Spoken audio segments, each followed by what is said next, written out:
जेकर जितने बा जरूरत ओतने यूज कइले बा।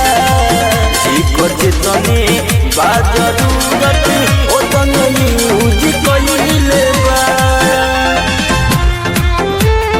यूज कइले बा।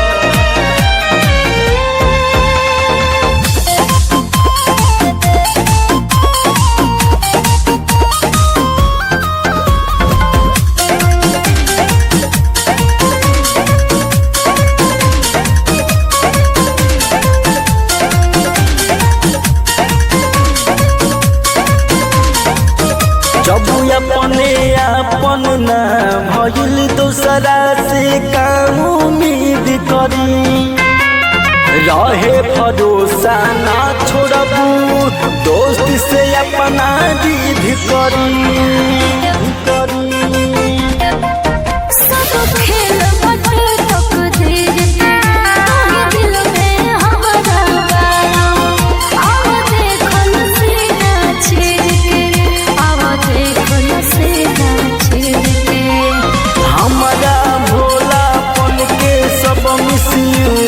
कइले बा हमारा भोलापन के सब मिसयूज कइले बा।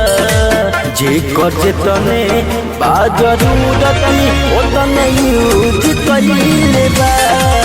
जेकर जितने बा जरूरत ओतने यूज कइले बा।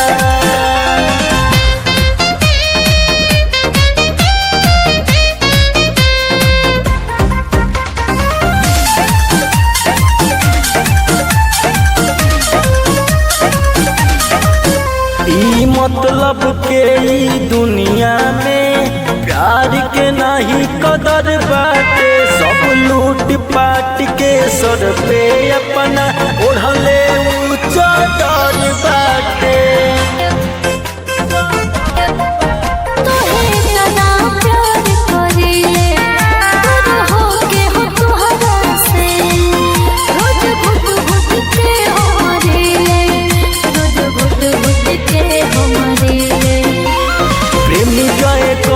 विकास के मिसयूज कइले बा।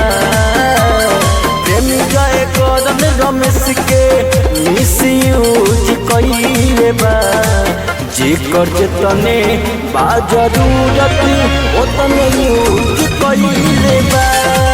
जेकर जितने बा जरूरत ओतने यूज कइले बा। संगम रिकॉर्डिंग स्टूडियो कुर्मिनिया।